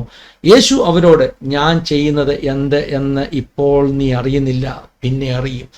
എൻ്റെ ദൈവമക്കളെ, ഇത് കേൾക്കുകയിൽ എൻ്റെ ഉള്ളം പറയുകയാണ്, അയ്യോ, ഇത് എന്നോടാണല്ലോ സംസാരിക്കുന്നത്. അതായത് തിങ്കളാഴ്ച ദിവസം മുതൽ ചൊവ്വ, ബുധൻ 3 ദിവസങ്ങൾ ഞാനിങ്ങനെ തീച്ചുളയിലൂടെ പോവുകയാണ്. ഞാൻ കർത്താവിനോട്, കർത്താവ്, ഇതെനിക്ക് സഹിക്കാൻ പറ്റുന്നില്ല, ഇത് വലിയ അഗ്നിപരിശോധനയാണ്. എന്തിനാണ് അബ്രഹാമിനെ ടെസ്റ്റ് ചെയ്തതുപോലെ എന്നെ ടെസ്റ്റ് ചെയ്തത്? അപ്പോൾ അബ്രഹാമിനെ ടെസ്റ്റ് ചെയ്ത കാര്യമൊക്കെ കഴിഞ്ഞ ദിവസം ഞാൻ ചർച്ചിൽ പ്രസംഗിച്ച കാര്യമാണ്. ഇങ്ങനൊക്കെ പറഞ്ഞ് ഇരുന്ന എന്നോട് പരിശുദ്ധാത്മ ഹൃദ്യമായി ആ ദേവദാസന്റെ സന്ദേശത്തിലൂടെ പറയുകയാണ്, എന്താണ്? യേശു അവരോട്, ഞാൻ ചെയ്യുന്നത് എന്ത് എന്ന് ഇപ്പോൾ നീ അറിയുന്നില്ല, പിന്നെ അറിയും. ഇനി നിങ്ങളെ ക്ലിപ്പ് ഒന്ന് കേട്ട് നോക്കിക്കേ. ഈ ക്ലിപ്പ് കേട്ട് കഴിഞ്ഞപ്പോൾ എനിക്ക് വ്യക്തമായി, ഇനി ഞാൻ ഒന്നും ചെയ്യണ്ട, ഈ സന്ദേശം കാതോർത്ത് ശ്രദ്ധിച്ചാൽ മതി. ദൈവം എന്നോട് സ്റ്റെപ്പ് ബൈ സ്റ്റെപ്പായിട്ട് സംസാരിക്കും. ആദ്യത്തെ ക്ലിപ്പ് നമുക്കൊന്ന് കേൾക്കാം. വിശുദ്ധ യോഹന്നാൻ്റെ സുവിശേഷം 13-ാം അധ്യായം അതിൻ്റെ 7-ാമത്തെ വാക്യം ഈ പകലത്തെ ചിന്തയ്ക്ക് ആധാരമായി നമുക്ക് വായിക്കാം. വിശുദ്ധ യോഹന്നാൻ്റെ സുവിശേഷം 13-ാം അധ്യായം അതിൻ്റെ 7-ാമത്തെ വാക്യം. യേശു അവനോട്, ഞാൻ ചെയ്യുന്നത് നീ ഇപ്പോൾ അറിയുന്നില്ല, പിന്നെ അറിയും എന്നുത്തരം പറഞ്ഞു. മതി, വളരെ നന്ദി. ഇനി എല്ലാവരും എന്നെ ഒന്ന് മുഖത്ത് നോക്കാമോ? നമ്മുടെ വാഴ്ത്തപ്പെട്ട കർത്താവ് തൻ്റെ ഐഹിക ജീവകാലത്തിൻ്റെ പരിസമാപ്തിയിൽ വിരിച്ചൊരുക്കിയൊരു മുറിക്കകത്ത് അന്ത്യത്താഴത്തിന് പെസഹ ആചരണത്തിന് ശിഷ്യന്മാരുമായി ഒരുമിച്ച് സമ്മേളിക്കുമ്പോൾ അവിടെ നടന്ന കാര്യങ്ങളാണ് വിശുദ്ധ യോഹന്നാൻ്റെ സുവിശേഷം 13 മുതലുള്ള അധ്യായങ്ങളിൽ രേഖപ്പെടുത്തിയിരിക്കുന്നത്. 13-ാം അധ്യായത്തിൽ യേശു കർത്താവ് അത്താഴത്തിൽ നിന്ന് എഴുന്നേറ്റു, തൻ്റെ മഹത്വത്തിൻ്റെ മേൽവസ്ത്രം ഊരി മാറ്റി അരയിൽ ഒരു തുവർത്തെടുത്ത് ചുറ്റി പാത്രത്തിൽ വെള്ളമെടുത്ത് ശിഷ്യന്മാരുടെ പാദങ്ങൾ കഴുകുകയാണ്. ഓരോരുത്തരുടെ വീതം കാലുകൾ കഴുകി ചെല്ലുമ്പോൾ അതിൻ്റെ അകത്തൊരല്പം മനസ്സാക്ഷിയുള്ള ആൾ പത്രോസാണെന്നാണ് എൻ്റെ ചിന്ത. പത്രോസിൻ്റെ അടുക്കലെത്തുമ്പോൾ ആശ്ചര്യ പരതന്ത്രനായി പത്രോസ് പറയുന്നു, കർത്താവെ, അങ്ങൻ്റെ കാൽ കഴുകുന്നുവോ? ഒരു നാൾ ഞാൻ അതിനെ അനുവദിക്കില്ല. കാരണം അന്നത്തെ സാമൂഹ്യ പശ്ചാത്തലം അനുസരിച്ച് അനേകം യജമാനന്മാരുടെ കാലുകൾ ദാസന്മാർ കഴുകുന്നത് പത്രോസ് കണ്ടിട്ടുണ്ട്. അനേകം ഗുരുക്കന്മാരുടെ കാലുകൾ ശിഷ്യന്മാർ കഴുകുന്നത് പത്രോസ് കണ്ടിട്ടുണ്ട്. ഇവിടെ ഇതാ എല്ലാവരുടെയും യജമാനൻ, സകലരുടെയും ഗുരുനാഥൻ ശിഷ്യന്മാരുടെ പാദങ്ങൾ കഴുകുകയാണ്. അതിനോട് മാനസികമായി പൊരുത്തപ്പെടാൻ ത്രാണിയില്ലാതാണ് പത്രോസ് പറയുന്നത്, അങ്ങനെ കഴുകുന്നുവോ? അതൊരു ദയനീയമായ ചോദ്യമാണ്. അതിന് യേശു പറയുന്ന 2 മറുപടികൾ അവിടെയുണ്ട്. അതിലൊരു മറുപടിയാണ് ഇന്നത്തെ നമ്മുടെ പ്രതിപാദ്യ വിഷയം. പത്രോസേ, ഞാൻ ചെയ്യുന്നത് എന്തെന്ന് ഇപ്പോൾ നീ അറിയുന്നില്ല, പിന്നെ നീ അറിയും. അതിൻ്റെ അർത്ഥം ഇതാണ്, നീ അല്പസമയം കാത്തിരിക്കുക. ഞാൻ ഈ ചെയ്യുന്നത്, നിന്നെ കഴുകുന്നത്, നിൻ്റെ പാദങ്ങൾ കഴുകുന്നത്, നിങ്ങളെ കഴുകുന്നത് വെറുതെ അല്ല. ഞാനിത് ചെയ്യുന്നത് ഒരു മാതൃകാ ശുശ്രൂഷയാണ്. ഇതിനൊരു ഉദ്ദേശമുണ്ട്. പക്ഷേ ഇത് പൂർത്തീകരിച്ച ശേഷം ഇത് എന്തിനായിരുന്നു എന്ന് പറഞ്ഞ് മനസ്സിലാക്കി തരാവുന്നതാണ്. അതവിടെ നിൽക്കട്ടെ. ഞാൻ സന്ദർഭത്തിൽ നിന്ന് ആ വാക്കിനെ ഒന്ന് അടർത്തി മാറ്റുകയാണ്. പ്രിയപ്പെട്ടവരെ, ദൈവം പലതും പലപ്പോഴും നമ്മുടെ ജീവിതത്തിൽ ചെയ്യുമ്പോൾ ചിലതൊക്കെ ദൈവം നമ്മുടെ ജീവിതത്തിൽ അനുവദിക്കുമ്പോൾ എന്തുകൊണ്ട് ഇതൊക്കെ ദൈവം അനുവദിച്ച്, എന്തുകൊണ്ട് എൻ്റെ ജീവിതത്തിൽ ഇങ്ങനെയൊക്കെ സംഭവിച്ചു എന്ന് ഉത്തരമില്ലാത്ത ചില ചോദ്യങ്ങളിലൂടെ കടന്നു പോകുമ്പോൾ നമ്മുടെ അകത്ത് ചോദ്യങ്ങൾ ഉയരാം. പക്ഷെ കൃപ പ്രാപിച്ച ദൈവമക്കൾ തിരിച്ചറിയണം, ദൈവം അറിയാതെയും ദൈവം അനുവദിക്കാതെയും എൻ്റെ ജീവിതത്തിലൊന്നും സംഭവിക്കുന്നില്ലെന്ന് മാത്രമല്ല, ഇതെല്ലാം ദൈവം അനുവദിക്കുന്നതിൻ്റെ പിൻപിൽ തിന്മയ്ക്കല്ല നന്മയ്ക്ക് നിശ്ചയമായും ദൈവത്തിനൊരു പദ്ധതിയുണ്ട്. കരം ഉയർത്തിപ്പിടിച്ച് എല്ലാവരും ഒന്ന് സ്തോത്രം ചെയ്ത് പറ. ദൈവം ചെയ്യുന്ന, ദൈവം അനുവദിക്കുന്ന എല്ലാറ്റിൻ്റെ പിന്നിലും തിന്മയ്ക്കല്ല നന്മയ്ക്കായി ദൈവത്തിനൊരു പദ്ധതിയുണ്ട്. അത് തിന്മയ്ക്കായുള്ള ദൈവ പദ്ധതി അല്ല, നന്മയ്ക്കായുള്ള ദൈവിക വഴികളായിരുന്നു എന്ന് അപ്പോൾ പെട്ടെന്ന് ബോധ്യമാകണമെന്നില്ല. പക്ഷേ അല്പം മുൻപോട്ട് പോയി പിറകോട്ടിറങ്ങി തിരിഞ്ഞ് ചിന്തിക്കുമ്പോൾ പിന്നീടാണ് മനസ്സിലാകുന്നത് ദൈവം അന്ന് അത് അനുവദിച്ചത് ഇന്നതിനു വേണ്ടിയായിരുന്നല്ലോ എന്ന്. പെട്ടെന്ന് ചില കാര്യങ്ങളിൽ ദൈവം ഇടപെട്ടില്ല എന്നുള്ളത് കൊണ്ട് നിരാശപ്പെടരുത്. അതിൻ്റെ ഒക്കെ പിന്നിൽ ദൈവത്തിനൊരു പദ്ധതിയുണ്ട്. അല്പസമയം കഴിയട്ടെ, പിറകോട്ടിറങ്ങി തിരിഞ്ഞ് ചിന്തിക്കുമ്പോൾ പിടികിട്ടും അതൊക്കെ ഇന്നതിനു വേണ്ടിയായിരുന്നു ദൈവം ചെയ്തതെന്ന്. അതരം തുറന്ന് എന്നോട് ചേർന്ന് അറിഞ്ഞു ദൈവത്തിന് സ്തോത്രം പറയാൻ ഇന്ന് പകൽ എത്ര പേർക്ക് മനസ്സുണ്ട്? വേദപുസ്തകത്തിൽ നിന്ന് ഒന്ന് രണ്ട് ഭക്തന്മാരുടെ അനുഭവങ്ങൾ അതിനോട് ബന്ധപ്പെട്ട് നിങ്ങളുടെ മനസ്സിലേക്ക് ഞാൻ തരാം. ഒന്നാമത്തേത്, ചിലപ്പോൾ ആരോടും പറയാൻ കഴിയാത്ത ചില സ്വകാര്യ വ്യഥകളിലൂടെ നമ്മൾ കടന്നു പോകാൻ ദൈവം അനുവദിച്ചെന്ന് വരാം. അപ്പോൾ ഈ ക്ലിപ്പ് കേട്ട് കഴിഞ്ഞല്ലോ. ഇവിടെ വ്യക്തമായിട്ട് ആ ദേവദാസനോട് പരിശുദ്ധാത്മാവിനോട് സംസാരിച്ചു. നീ നടക്കുന്ന പാത ഇന്ന് വരെ നീ നടന്നിട്ടില്ലാത്തൊരു പാത, നിനക്ക് ഇപ്പം അറിയത്തില്ല എന്താ സംഭവിക്കുന്നതെന്ന്.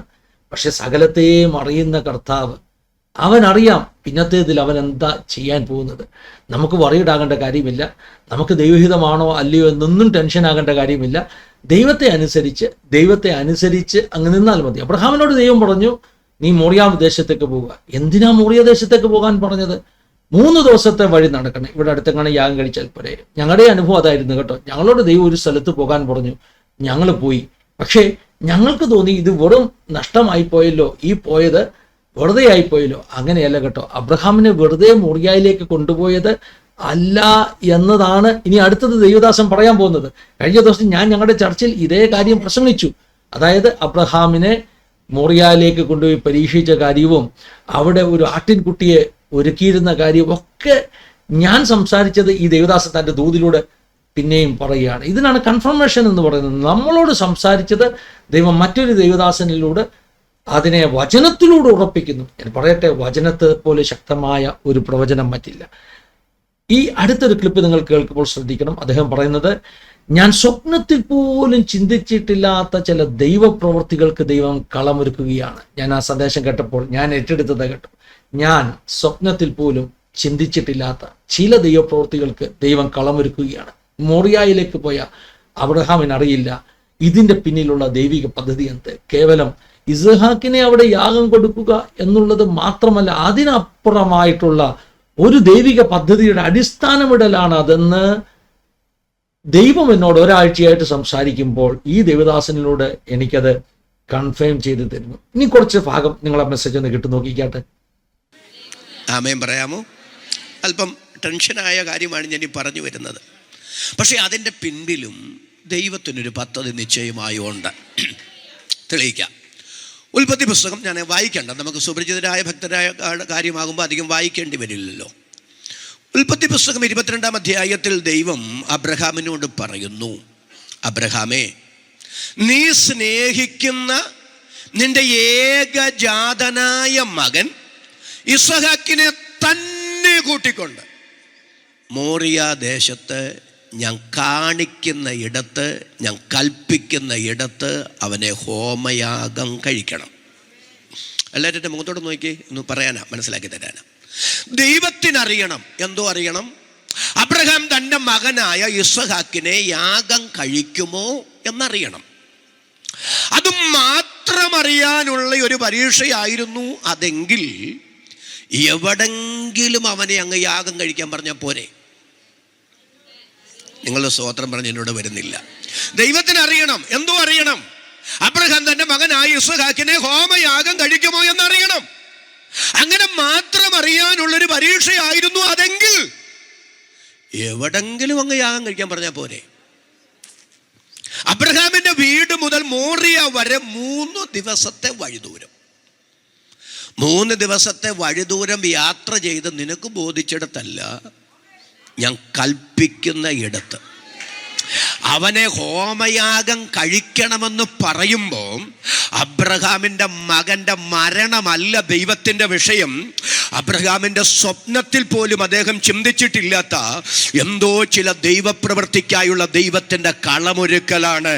ഈ ഉപവാസ പ്രാർത്ഥനയുടെ 11ാമത്തെ പകൽ ദൈവവചനത്തിലൂടെ ഞാൻ വിളിച്ചു പറയുന്നു, നിങ്ങൾ കടന്നു പോകുന്ന ചില പ്രതിസന്ധികളുടെ പിറകിൽ തിന്മയ്ക്കല്ല നന്മയ്ക്കായുള്ള ദൈവത്തിൻ്റെ പദ്ധതികളുണ്ട്.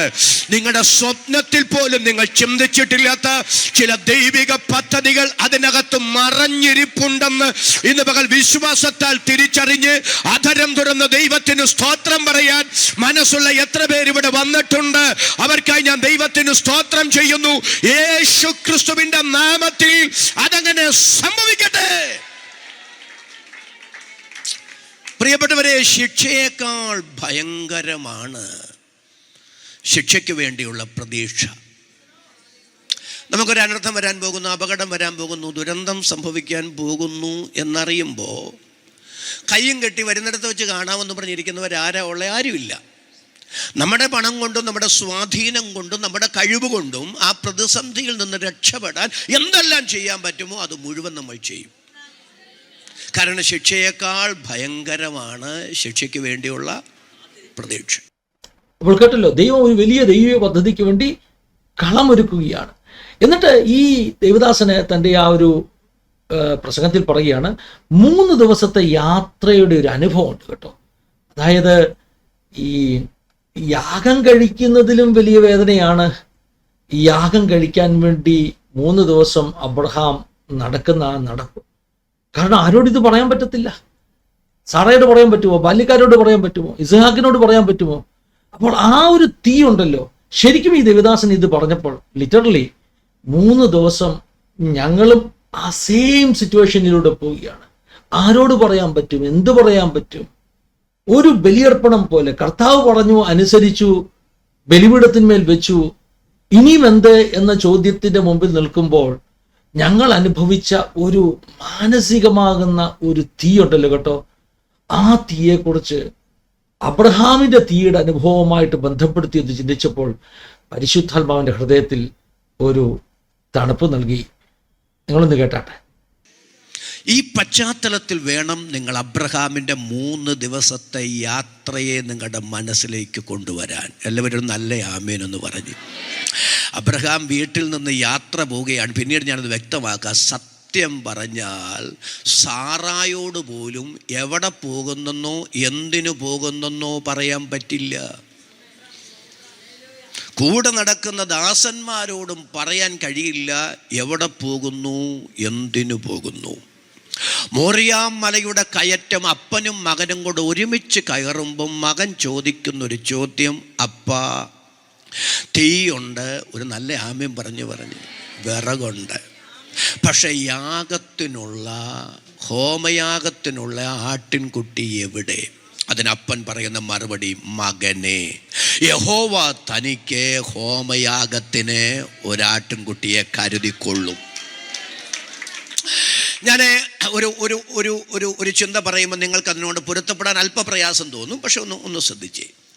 നമ്മൾ പലപ്പോഴും പറയാറുള്ളത് ഒരു വിശ്വാസത്തിൻ്റെ പദമാണെന്നാണ്. അതങ്ങനെ തന്നെയാണ്. എന്നാൽ അതിൻ്റെ ഒരു മറുവശം കൂടെ നിങ്ങൾ ചിന്തിക്കാൻ ഞാൻ പറയുകയാണ്. അതൊരു വിശ്വാസത്തിൻ്റെ പദമായിരിക്കുമ്പോൾ തന്നെ ആ സാഹചര്യത്തിൽ നമുക്കതിനെ ഇങ്ങനെ വ്യാഖ്യാനിക്കാം. സത്യത്തിൽ ഇതപ്പൻ മകനോട് പറയുന്നൊരു പരിഹാരമാർഗം കൂടാണ്. മകനെ, നീയാണ് ആ യാഗവസ്തു എന്ന് അപ്പന് മകനോട് പറഞ്ഞാൽ കൊള്ളാവുന്നുണ്ട്. പക്ഷെ പറയുമ്പോൾ ഇസ്ഹാക്കിൻ്റെ തോളേൽ ഓൾറെഡി ഭാരം ഇരിപ്പുണ്ട്. ഒരു നല്ല ആമേനൊന്ന് പറഞ്ഞ്. കാരണം വിറക് ആരുടെ ചുമലില, നിങ്ങൾ എൻ്റെ കൂടെ വരുന്നില്ല, വിറക് ആരുടെ ചുമലിലാണ് ഇരിക്കുന്നത്?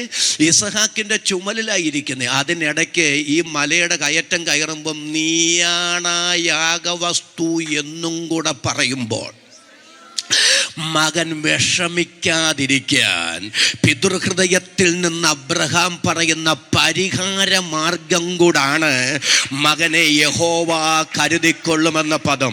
പ്രിയപ്പെട്ടവരെ, സാറായോടത് പറയാൻ പറ്റില്ല. കഴിഞ്ഞ 3 ദിവസം കൂടെയുള്ള ബാല്യക്കാരോടത് പറയാൻ പറ്റില്ല. കൂടെ ഒട്ടി ഉരുമി നടക്കുന്ന ഇസഹാക്കിനോടും പറയാൻ കഴിയില്ല. ലോകം നോക്കുമ്പോൾ അബ്രഹാം എന്തൊരു ഭാഗ്യവാനാ അല്ലേ? ഇട്ടുമൂടാൻ സ്വത്ത്, നമ്മുടെ ഭാഷയിൽ പറയുകയാണ്, ധനാട്യനാണ്. സ്നേഹിക്കുന്ന ഭാര്യ, അനുസരിക്കുന്ന മകൻ, ദാസന്മാര്, 318 അഭ്യാസികൾ. എന്തോ കുഴപ്പം? ജീവിക്കുകയാണെങ്കിൽ, മനുഷ്യനായി ജീവിക്കുകയാണെങ്കിൽ ഇങ്ങനെ പോലെ ജീവിക്കണമെന്നാണ് പുറമേ ഉള്ളവർ നോക്കിയിട്ട് പറയുന്നത്. പക്ഷേ ലോകത്തിൽ ആരോടും പറയാൻ കഴിയാത്ത, ജീവിത പങ്കാളിയോടോ കൂടെ നടക്കുന്ന മകനോടോ ഇതുവരെ കൂടെ ഉണ്ടായിരുന്ന ബാല്യക്കാരോടോ പോലും പറയാൻ കഴിയാത്ത, ഹൃദയം തുറന്ന് ആ ദുഃഖം പങ്കുവയ്ക്കാൻ കഴിയാത്ത, ആ വേദന പങ്കുവയ്ക്കാൻ കഴിയാത്ത ഒരു സ്വകാര്യ ദുഃഖം അബ്രഹാമിൻ്റെ അകത്തുണ്ട്. അതറിയാവുന്നത് സർവശക്തനും മാത്രമാണ്. ഇന്ന് പകൽ ഉപവാസ പ്രാർത്ഥനയുടെ 11ാമത്തെ പകൽ നിങ്ങൾ ധരിച്ചിരിക്കുന്ന വസ്ത്രം, നിങ്ങളുടെ ജോലി, നിങ്ങളുടെ പുറമെയുള്ള സംവിധാനങ്ങളെല്ലാം മറ്റുള്ളവർ കണ്ടിട്ട് നിങ്ങൾ അനുഭവിക്കുന്ന സ്വകാര്യ വ്യതകൾ തിരിച്ചറിയണമെന്നില്ല. എന്നാൽ പരിശുദ്ധാത്മാവ് ഇന്ന് പകൽ ചിലരോട് ദൈവാലോചന വിളിച്ചു പറയുന്നു. സർവശക്തന്റെ സ്വകാര്യ വ്യത അറിയുക മാത്രമല്ല, നാളുകളായി നിങ്ങൾ അനുഭവിക്കുന്ന ചില സ്വകാര്യ വ്യതകൾക്ക് പരിഹാരം വരുത്താൻ എൻ്റെ ദൈവത്തിന് പദ്ധതിയുണ്ടെന്ന് ഇന്ന് പകൽ ദൈവത്തിന്റെ പരിശുദ്ധാത്മാവ് ദൈവാലോചന വിളിച്ചു പറയുമ്പോൾ അധരം തുറന്ന് ദൈവത്തിന് സ്തോത്രം പറയാൻ എത്ര പേർക്ക് മനസ്സുണ്ട്? അവരെ കരമടിച്ച് അല്പനിമിഷം ദൈവത്തിന് സ്തോത്രം ചെയ്യുക. പരിശുദ്ധാത്മാവ് ഇന്ന് പകൽ ശക്തമായി എന്നോട് സംസാരിക്കുന്നു. ആരോടും തുറന്നു പറയാൻ കഴിയാത്ത നിങ്ങളുടെ ചില സ്വകാര്യ വ്യഥകളുടെ നടുവിൽ സർവശക്തന്റെ കരം ചലിക്കുന്ന നാളുകൾ വിദൂരമല്ലെന്ന ദൈവാത്മാവ് ഇന്ന് പകൽ ശക്തമായി ചിലരോട് സംസാരിക്കുന്നു. വിശ്വാസത്താൽ ആമേൻ പറയാൻ എത്ര പേർക്ക് മനസ്സുണ്ട്? അവർക്കായി ഞാൻ ദൈവത്തെ സ്തുതിക്കുന്നു. പക്ഷെ എൻ്റെ പ്രിയ കർത്താവ് വ്യത അറിയുക മാത്രമല്ല, അതിന് പരിഹാരവും വരുത്തിയ ദൈവമാണെങ്കിൽ ഇന്ന് പകൽ ദൈവത്തിൻ്റെ പരിശുദ്ധാത്മാവ് പറയുന്നു, ആത്മാഭിമാനം നിമിത്തം ആരോടും തുറന്നു പറയാൻ കഴിയാത്ത, കർത്താവേ ഇത് ആരോട് ഞാൻ പറയും എന്ന് ഷെയർ ചെയ്യാൻ കഴിയാത്ത, ദൈവാത്മാവ് അതിശക്തമായി എന്നോട് ഇടപെടുന്ന, ആരോടും തുറന്നു പറയാൻ കഴിയാത്ത ചില സ്വകാര്യ വ്യഥകളിലൂടെ കടന്നു പോകുന്ന, വ്യഥകളിൽ വീർപ്പുമുട്ടുന്ന ചിലർ ഇന്ന് പകൽ ഇതിൻ്റെ അകത്തിരിക്കുമ്പോൾ ദൈവാത്മാവ് പറയുന്നു, നിങ്ങളുടെ സ്വകാര്യ വ്യത അറിയുക മാത്രമല്ല, അതിന് പരിഹാരം വരുത്താൻ വിശ്വസ്തനായൊരു ദൈവം ഇന്ന് പകൽ ഉയരത്തിൽ ജീവിക്കുന്നു എന്ന് തിരിച്ചറിഞ്ഞ് അധരം തുറന്ന് ദൈവത്തിന് സ്തോത്രം പറയാൻ മനസ്സുള്ളവരെ കരമടിച്ച് അധരങ്ങൾ തുടർന്ന് അല്പനിമിഷം കൊണ്ട് ദൈവത്തിന് സ്തോത്രം ചെയ്യാം. ദൈവാത്മാവ് അതിശക്തമായി വചനത്താൽ ചിലരെ വിവേചിക്കുന്നു. കർത്താവ് ഇന്ന് പകൽ ചിലരെ ധൈര്യപ്പെടുത്തുന്നു. ആരോടും തുറന്നു പറയാൻ കഴിയാത്ത ഈ പദത്തിന് അടിവരയിട്ടു. ആത്മാഭിമാനം നിമിത്തം ആരോടും തുറന്നു പറയാൻ കഴിയാത്ത നിങ്ങളുടെ ചില സ്വകാര്യ വ്യഥകളിൽ സർവശക്തന്റെ ഇടപെടൽ ഉണ്ടാകുമെന്ന് ദൈവാത്മാവ് ഉറപ്പായി ഇന്ന് മകൾ സംസാരിക്കുന്നു.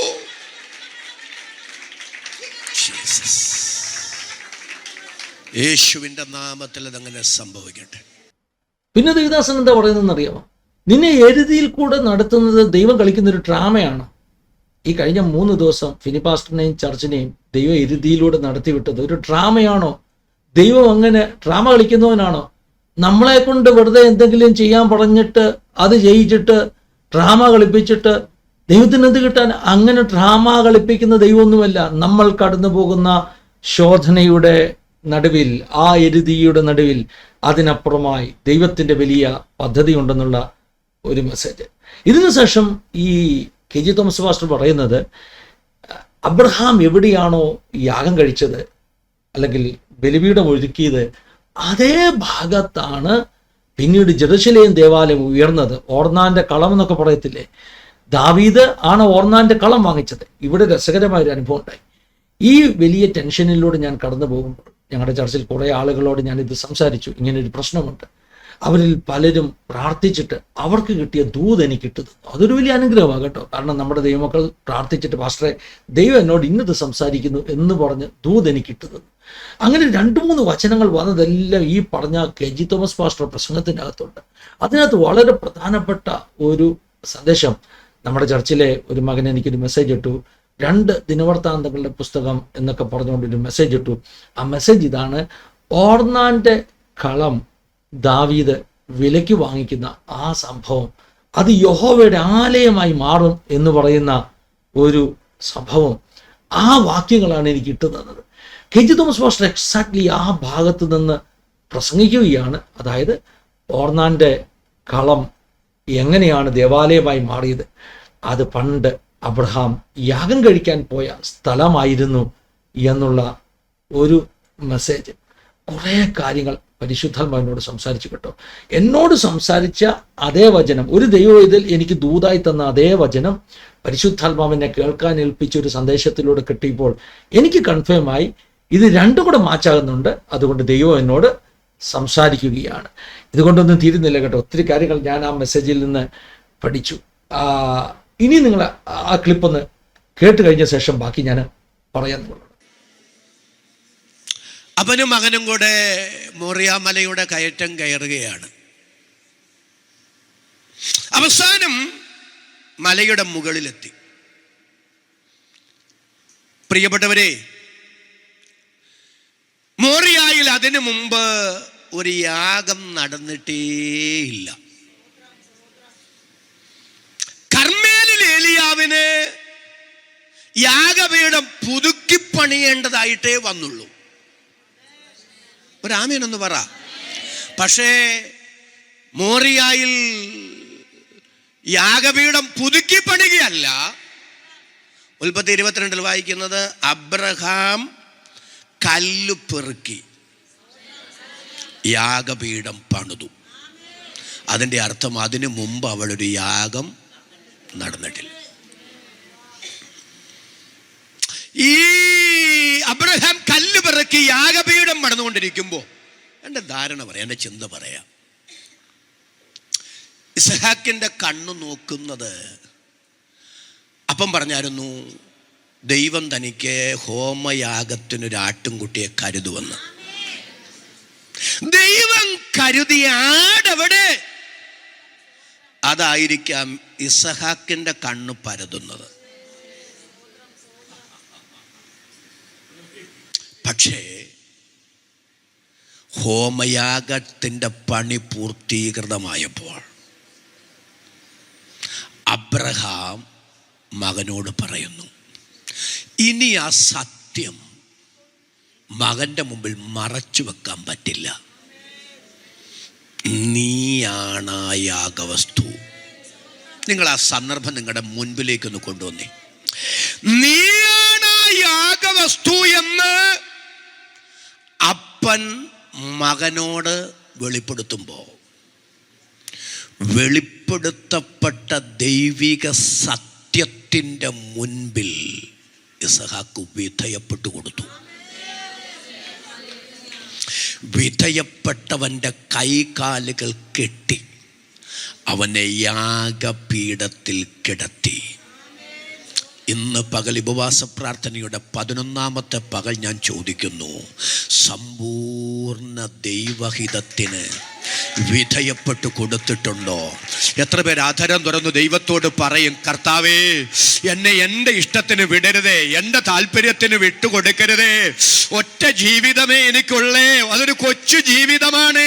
അതെങ്ങനെങ്കിലും ജീവിച്ചു തീരാതെ അങ്ങയുടെ സമ്പൂർണ്ണ ഹിതത്തിന് എന്നെ തന്നെ വിധേയപ്പെടുത്തി തരുന്നു എന്ന് ഈ ഉപവാസ പ്രാർത്ഥനയുടെ 11ാമത്തെ പകൽ ഒന്ന് വിളിച്ചു പറയാൻ മനസ്സുള്ള എത്ര പേര് ഇവിടെ വന്നിട്ടുണ്ട്? പ്രിയരെ, അവരെ കരമുയർത്തി ഒരിക്കൽ കൂടെ ദൈവത്തിന് സ്തോത്രം ചെയ്യാം. പരിശുദ്ധാത്മാവ് ഇന്ന് പകൽ ഇടപെടുന്നു. സമ്പൂർണ്ണ ദൈവഹിതത്തിന് ഇന്ന് പകൽ വിധേയപ്പെട്ടു കൊടുക്കുക. നാളുകളായി വെളിപ്പെടുത്തപ്പെട്ട സമ്പൂർണ്ണ ദൈവഹിതത്തിന് വിധേയപ്പെട്ടു കൊടുക്കാത്ത ആരെങ്കിലും എന്നെ ശ്രദ്ധിക്കുന്നെങ്കിൽ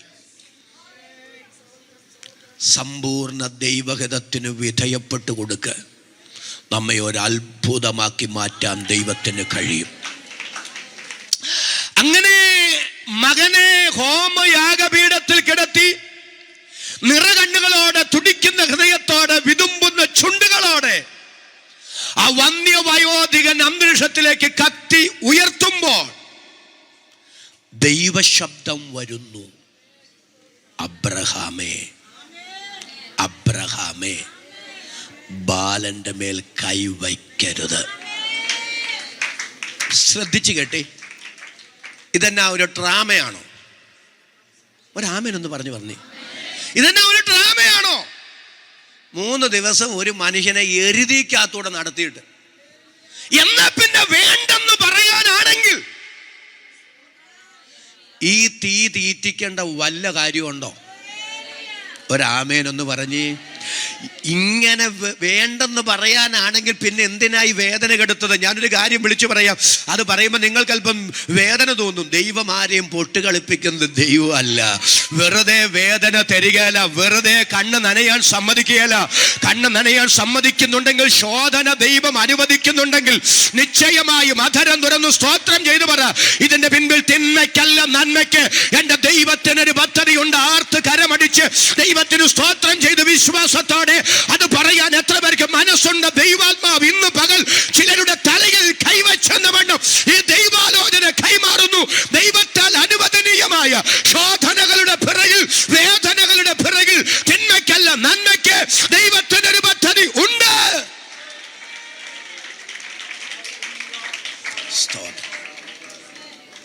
എന്താ പ്രിയരെ ഇതിന്റെ പിന്നിലെ ദൈവോദ്ദേശം? ഞാൻ കൽപ്പിക്കുന്ന ഇടത്ത്, നിനക്ക് തോന്നുന്നിടത്തല്ല.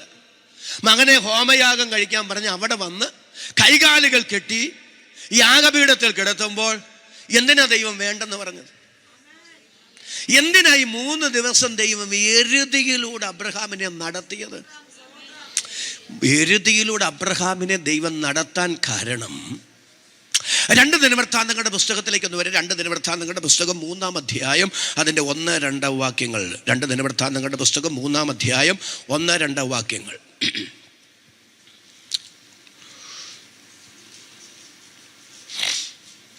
അനന്തരം ശലോമോൻ യെരൂശലേമിൽ തൻ്റെ അപ്പനായ ദാവീദിന് യഹോവ പ്രത്യക്ഷനായ മോറിയ പർവ്വതത്തിൽ യെബൂസ്യനായ ഒർന്നാന്റെ കളത്തിങ്കൽ ദാവീദ് വട്ടം കൂട്ടിയിരുന്ന സ്ഥലത്ത് യഹോവയുടെ ആലയം പണിവാൻ തുടങ്ങി. കരമുയർത്തിയൊരു നല്ല ആമേൻ എന്ന് പറഞ്ഞേ. സന്തോഷത്തോടെ ശക്തിയോടെ കരമുയർത്തിയൊരു ആമേൻ പറയാം. യെരൂശലേം ദൈവാലയം പണിതത് മോറിയ പർവ്വതത്തിലാണ്. ഇനി വേദപുസ്തകത്തിലേക്ക് ആരും നോക്കാതെ എന്നെ ഒന്ന് നോക്കിയിരുന്നു, വ്യക്തമാക്കി തരും. ഈ മോറിയ പർവ്വതത്തിന്റെ പ്രത്യേകത അവിടെ പറയുന്നു, തിരുവെഴുത്ത് പറയുന്നു, അത് ഓർന്നാന്റെ കളമാണ്.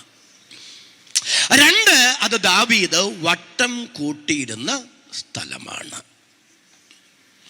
ദാവീദിന്റെ മകനായ ശലോമോനാണ് യെരൂശലേം ദൈവാലയം പണിതത്. യെരൂശലേം ദൈവാലയം പണിതത് മോറിയ പർവ്വതത്തിൽ. അതിന് വിശേഷമായൊരു പേര് ഓർന്നാന്റെ കളം. ഇനി എന്താ ഓർന്നാന്റെ കളമെന്ന് ഓടിച്ചു പറയാം. ദാവീദ് രാജാവായപ്പോൾ 1 ദിനവൃത്താന്തം 21 ഞാൻ പറയുന്നത്, വായിക്കണ്ട. ദാവീദ് രാജാവായപ്പോൾ ദാവീദിനൊരു ആഗ്രഹം, ജനത്തെ ഒന്ന് എണ്ണണം. സൈന്യാധിപൻ യോവാബാണ്. യോവാബിനോട് പറഞ്ഞു, ജനത്തെ എണ്ണാൻ പറഞ്ഞു. രാജാവിനോട് യോവാബ് പറഞ്ഞു, അരുത് രാജാവേ, ജനത്തെ എണ്ണരുത്. പക്ഷെ രാജാവിൻ്റെ കൽപ്പന സൈന്യാധിപൻ അനുസരിക്കേണ്ടി വന്നു. എണ്ണിക്കൊണ്ട് തുക കൊടുത്തു. പക്ഷെ എണ്ണിയത് ദൈവത്തിന് ഇഷ്ടപ്പെട്ടില്ല. ദൈവം 3 ദിവസത്തെ മഹാമാരി അയച്ചു. 3 ദിവസത്തെ മഹാമാരി അയച്ച് 70,000 പേര് വീണുപോയി. ഒരു നാശക ദൂതൻ യെരൂശലേമിന് നേരെ വാൾ ഊരിപ്പിടിച്ചു നിൽക്കുന്നു. ദൈവം ദാവീദിനോട് പറഞ്ഞ, ദൂതൻ നിൽക്കുന്ന സ്ഥലം നീ വിലയ്ക്ക് വാങ്ങണം. ദൂതനെ തൊട്ടൊരു കല്ലിട്ടാൽ കല്ല് വന്ന് വീഴുക ഓർന്നാന്റെ കളത്തിലാണ്.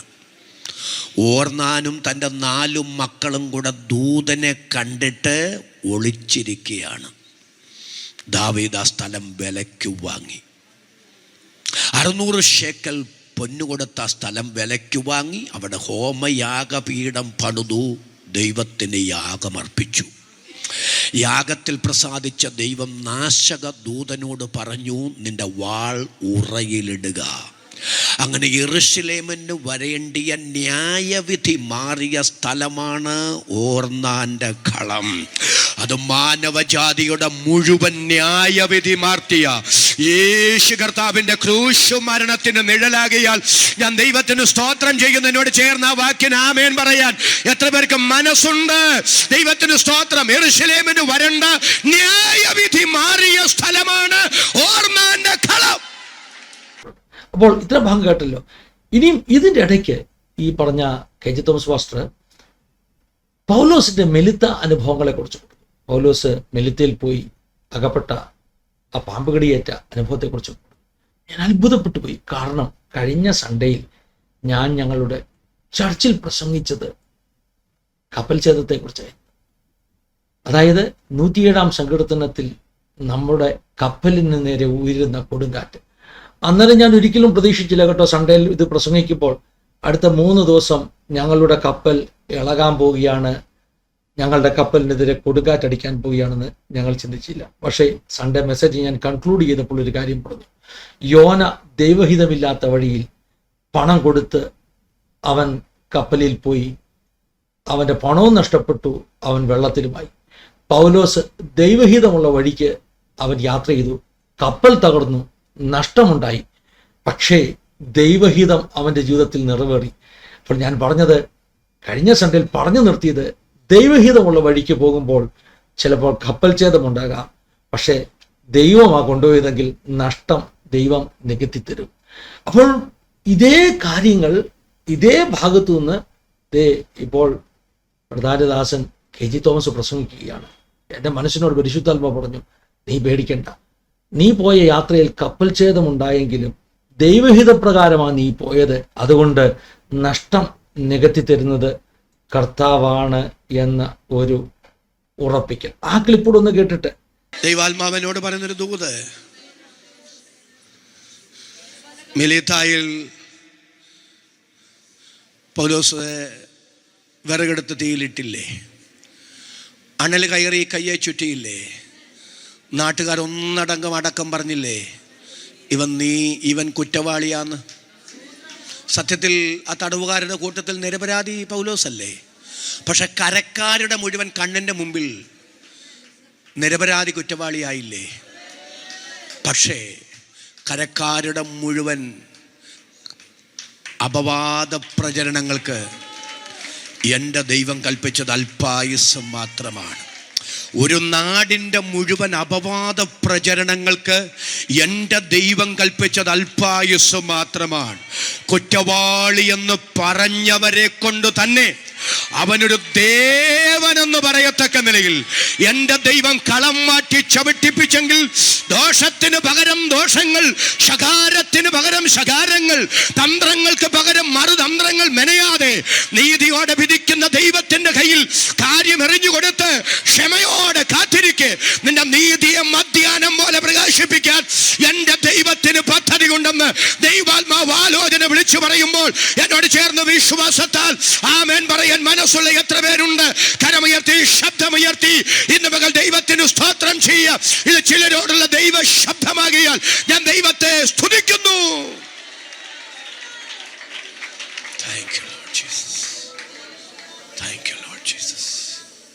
ഏറ്റവും പ്രധാനപ്പെട്ട ചില കാര്യങ്ങൾ ഇതിനകത്ത് എന്നെ വളരെയധികം സ്പർശിച്ച ഒരു കാര്യം, ഈ അബ്രഹാം കാട്ടിൽ കൊമ്പ് കുടുങ്ങിക്കിടന്ന ആട്ടുകൊറ്റനെ അബ്രഹാം ഇസ്ഹാക്ക് കണ്ടില്ല എന്ന് അദ്ദേഹം പറയുന്ന ഒരു ഭാഗമുണ്ട്.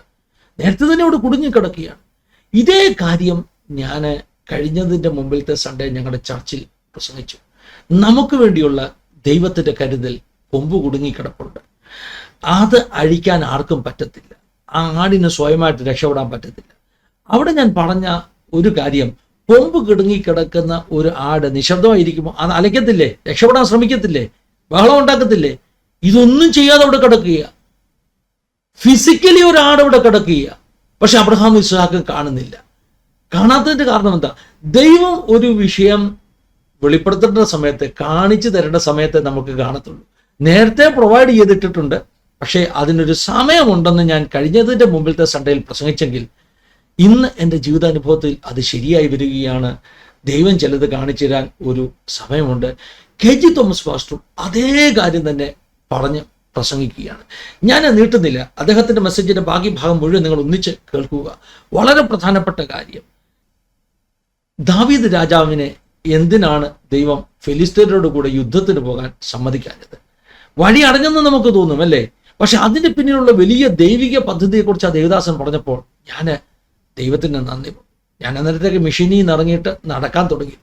ഞാൻ നടക്കുന്ന നടപ്പിൽ അന്യഭാഷയും പറഞ്ഞ് കരമുയർത്തി സ്തോത്രവും പറഞ്ഞു. വഴിയിലുള്ള ആളുകളൊക്കെ കണ്ടാലും കുഴപ്പമില്ല, കരമൊക്കെ ഉയർത്തി കർത്താവിനെ മഹത്വപ്പെടുത്തി ഭ്രാന്തനെ പോലെ ഞാൻ ഈ വചനം കേട്ടുകൊണ്ട് കേട്ട് നടക്കുക മാത്രമല്ല, ഇടയ്ക്ക് വെച്ച് ഈ മെസ്സേജ് എൻ്റെ വൈഫിന് ഞാൻ ഷെയർ ചെയ്ത് കൊടുത്തു. അന്നേരം ഒരു തീരുമാനമെടുത്തു, ഇങ്ങനെ ഞാനൊരു വീഡിയോ ചെയ്യും ആസാദിയുടെ പ്രേക്ഷകർക്ക് വേണ്ടി. ഇനി ആ മെസ്സേജിൻ്റെ ബാക്കി ഭാഗങ്ങൾ, ഓരോ വാക്കുകളും എന്നെ സ്പർശിച്ച ഭാഗങ്ങളാണ്. നിങ്ങളൊന്ന് കേട്ടു നോക്കുക. കൺക്ലൂഷനായിട്ട് പറയാം, ഏത് പ്രവാചകൻ ദൂത് പറഞ്ഞാലും ദൈവത്തിൻ്റെ വചനത്തിലൂടെ നമ്മളോട് വ്യക്തിപരമായി ദൈവം അത് ഉറപ്പിക്കുന്നെങ്കിൽ മാത്രം സ്വീകരിക്കുക. നിങ്ങളാരും പ്രവാചകന്മാരുടെ വ്യാജ പ്രവചനത്തിൻ്റെ വിക്ടിം ആകുകയില്ല. കുറേ ഭാഗങ്ങൾ കൂടെ കേൾപ്പിക്കുകയാണ്. അനുഗ്രഹമായി തീരുമെന്ന് വിശ്വസിക്കുന്നു. നിങ്ങൾക്ക് ഈ ഒരു പ്രോഗ്രാം അനുഗ്രഹമായി തീർന്നെങ്കിൽ നിങ്ങൾ എന്നോട് കമൻ്റായി പറയണം. കാരണം എനിക്കൊരാഗ്രഹമുണ്ട്, എന്നെ സ്പർശിക്കുന്ന ദേവദാസന്മാരുടെ മെസ്സേജിൻ്റെ ചെറിയ ചെറിയ ഭാഗങ്ങൾ ഇങ്ങനെ ഒന്ന് എക്സ്പ്ലെയിൻ ചെയ്ത് ദൈവമക്കളോട് പങ്കുവെക്കണമെന്ന് ഭാവിയിലും ആഗ്രഹമുണ്ട്. നിങ്ങളിൽ നിന്ന് അങ്ങനെ ഒരു പ്രതികരണം ഞാൻ ആഗ്രഹിക്കുന്നു. ദൈവം സഹായിക്കട്ടെ, അനുഗ്രഹിക്കട്ടെ. God bless you all. Have a wonderful time. Moriah പർവ്വതത്തിലാണ് ആര് ദൈവാലയം പണിതത്? ഈ ദാവീദ് വട്ടം കൂട്ടിയിരുന്ന സ്ഥലത്ത് ഓർന്നാൻ്റെ കളമുള്ളിടമാണ് ഏത്?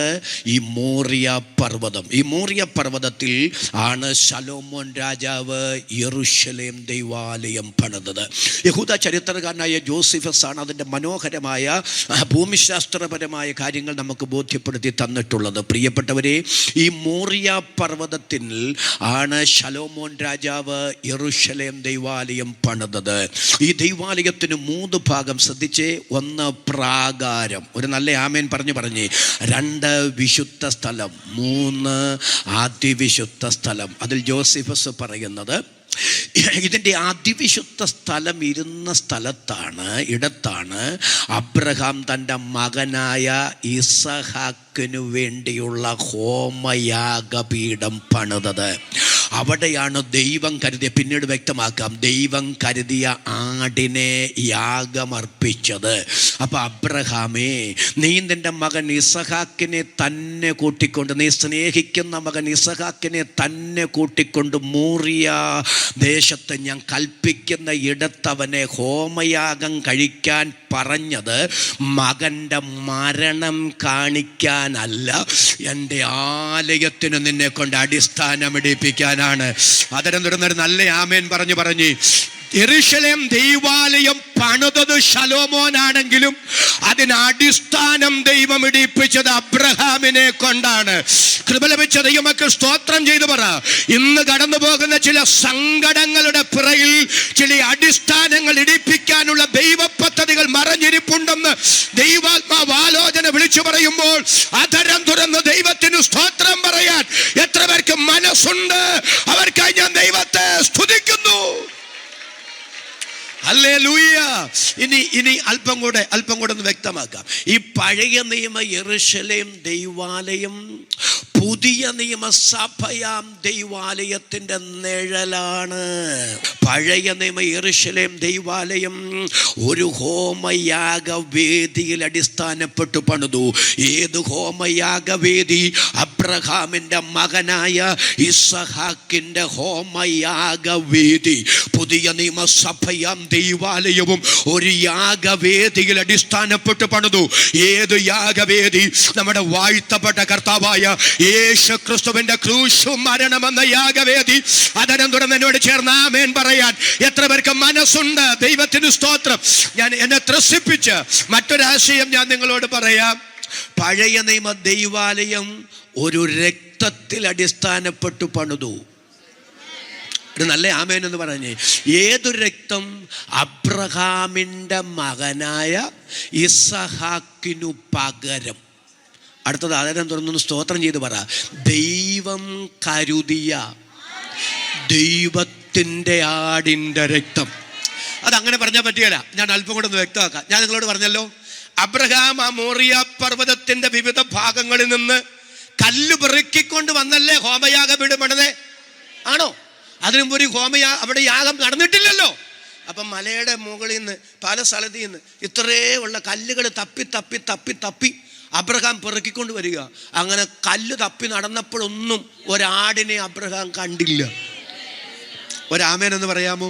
കല്ല് പെറുക്കി നടന്നപ്പോഴൊന്നും അബ്രഹാം ആടിനെ കണ്ടില്ല.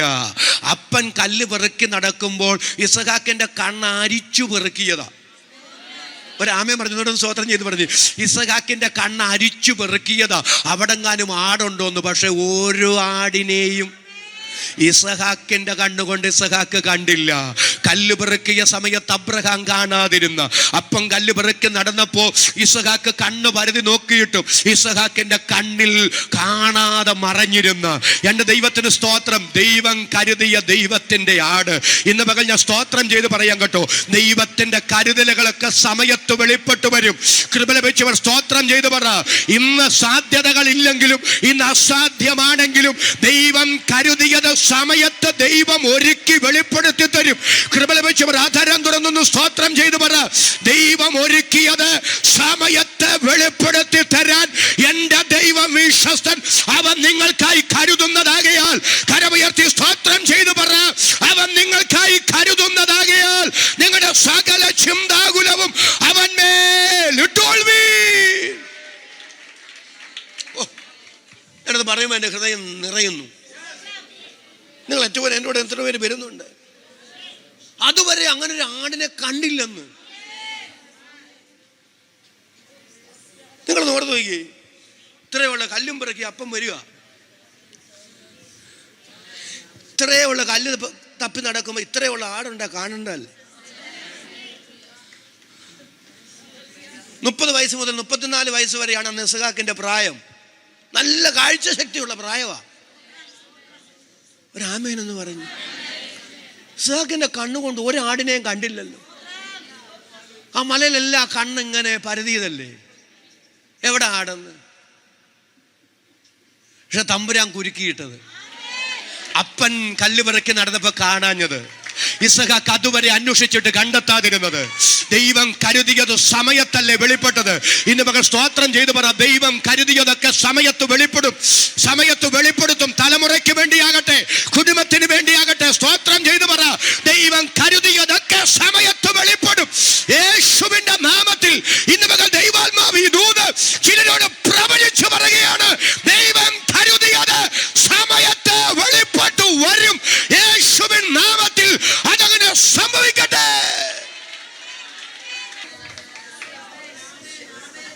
വിശ്വാസികളുടെ പിതാവേ, ഒരാമേൻ എന്ന് പറ.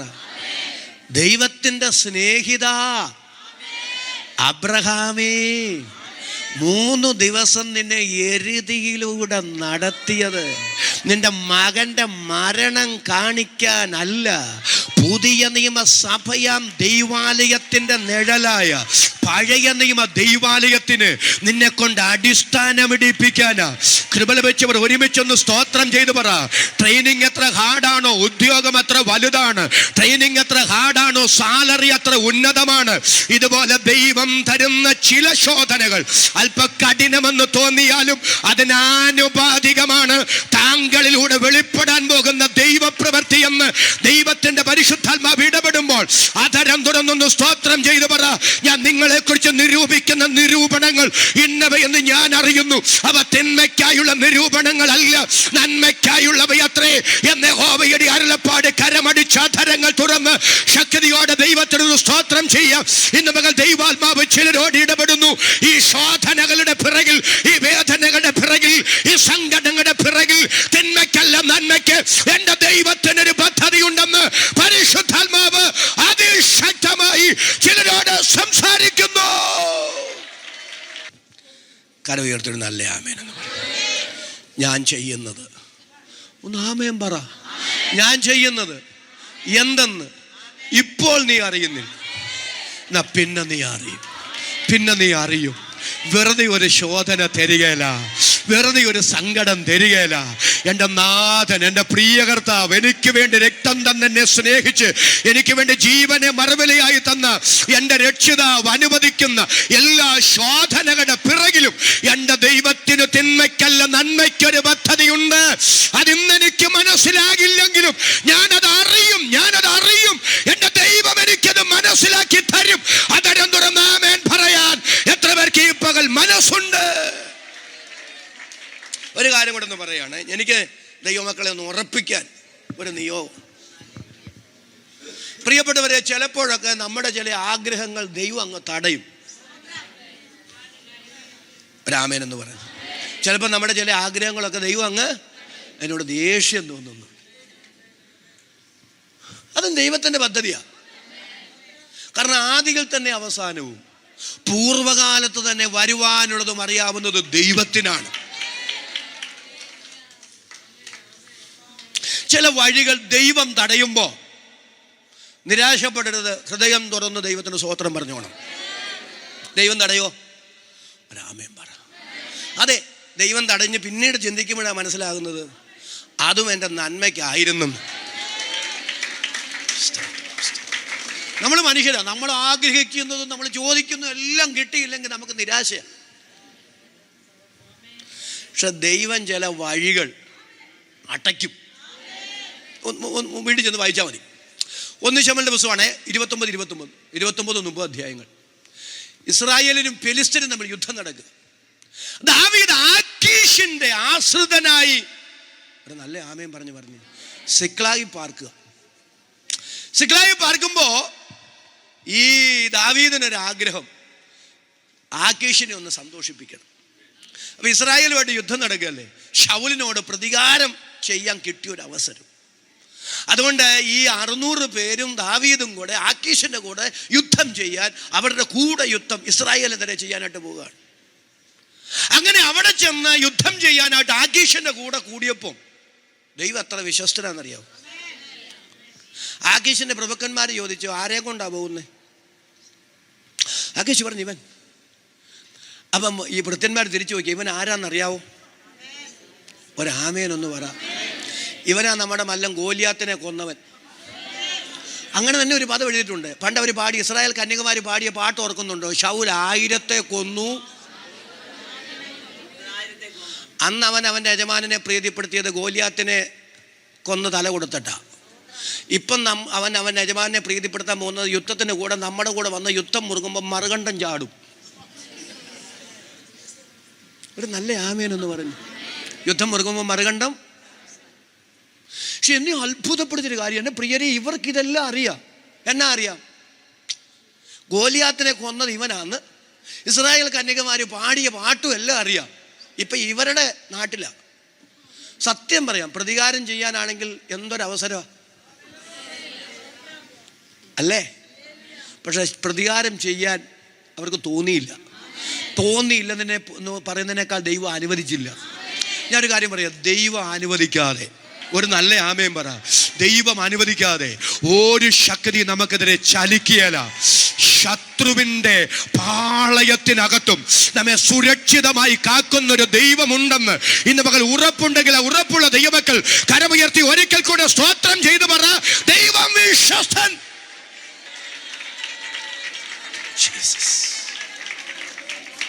ആകീഷിന്റെ പ്രഭുക്കന്മാർ പറഞ്ഞു, ഇവൻ കൂടെ ഉണ്ടെങ്കിൽ ഞങ്ങൾ വരികയില്ല, സമ്മതിക്കുകയില്ല. കൊണ്ട് ദാവീദ് ആകീഷിനോട് പറഞ്ഞു, ആകീഷ് പറഞ്ഞു, ദാവീദ് തിരിച്ചു പോകണം, ഒരു നിവൃത്തിയില്ല. ആത്മാഭിമാനത്തിന് മുറിവേറ്റു ദാവീദിന്റെ, കാരണം അവർ തെറ്റിദ്ധരിച്ചു. ദാവീദ് പറഞ്ഞു, പൊന്ന യജമാനെ അങ്ങനെ പറയല്ലേ. പക്ഷെ ആകീഷ് പറഞ്ഞു, നിന്നെ എനിക്കൊരു ദൈവദൂതനെ പോലെ ബോധിച്ചു. വന്ന നാൾ മുതൽ നീ എന്ത് വിശ്വസ്തയോടെ എന്നെ സേവിക്കുന്നു. പക്ഷെ നിർവാഹമില്ല, തിരിച്ചു പോകണം. ഒരാമേൻ പറ. ദാവീദ് അങ്ങനെ തിരിച്ചു പോന്നു. പക്ഷെ എൻ്റെ ചോദ്യം, ഫെലിസ്ത്യ പ്രഭുക്കന്മാരെ കൊണ്ട് ആ വഴി അടപ്പിച്ചത് ആരാ? ഒരു നല്ല ആമേൻ പറ. ആ വഴി അടച്ചത് സർവശക്തനാ. എന്തിനാ വഴി അടച്ചെന്നറിയാം? 3-ാം ദിവസമാണ് ദാവീദും 600 പേരും തിരിച്ച് സിക്ലാഗിലെത്തിയത്. തിരിച്ച് സിക്ലാഗിലെത്തിയപ്പോഴാണ് അറിയുന്നത് ആ പട്ടണം മുഴുവൻ തീ വെച്ച് നശിപ്പിക്കപ്പെട്ടു. അവൻ്റെയും കൂടെയുള്ളവരുടെയും ഭാര്യമാരെയും ആടുമാടുകളെയും സമ്പത്തിനെയും എല്ലാം അമാലേക്കർ അപഹരിച്ചു കൊണ്ടുപോയി. ഒരു നല്ല ആമേൻ പറ. ദാവീദ് ആ യുദ്ധത്തിന് പോയിരുന്നെങ്കിലോ? ഹലോ, 3-ാം ദിവസം മടങ്ങി വന്നില്ലേ? ഞാൻ ആ പരീക്ഷയെ പിന്തുടരണമെന്ന് ചോദിച്ചില്ലേ? ദൈവം പറഞ്ഞില്ലേ? പോകാൻ പറഞ്ഞില്ലേ? നഷ്ടപ്പെട്ടതെല്ലാം ദൈവം തിരിച്ചു കൊടുത്തില്ലേ? അതിലേക്ക് ഞാൻ വരുന്നുണ്ട്. ഞാൻ ചോദിക്കുന്നു, യുദ്ധത്തിന് പോയിരുന്നെങ്കിലോ ആഴ്ചകളോ മാസങ്ങളോ കഴിഞ്ഞല്ലേ മടങ്ങി വരികയുള്ളൂ. മടങ്ങി വരുന്ന സമയത്ത് നഷ്ടപ്പെട്ടത് വല്ലതും തിരിച്ചു കിട്ടുമോ? ദാവീദേ, നീ ആക്കീശിന്റെ കൂടെ യുദ്ധത്തിന് പോകാൻ തത്രപ്പെടുമ്പോൾ ഇപ്പുറത്ത് സംഭവിച്ച നഷ്ടങ്ങൾ എത്ര ഭയാനകമാണെന്ന് നീ അറിഞ്ഞില്ല.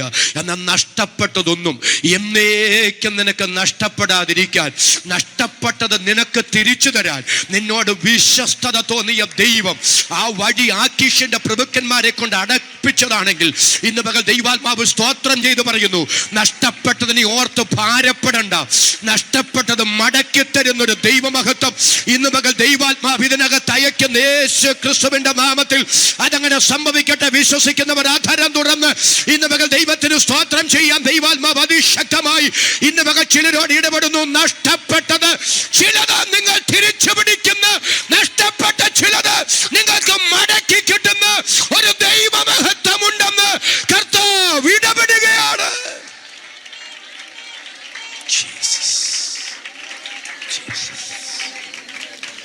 നഷ്ടപ്പെട്ടതൊന്നും എന്നേക്കും നഷ്ടപ്പെടാതിരിക്കാൻ ആ വഴി ആക്കീശിന്റെ പ്രഭുക്കന്മാരെ കൊണ്ട് അടയ്ക്കാൻ അനുവദിച്ചത് സർവശക്തനായ ദൈവമാണ്.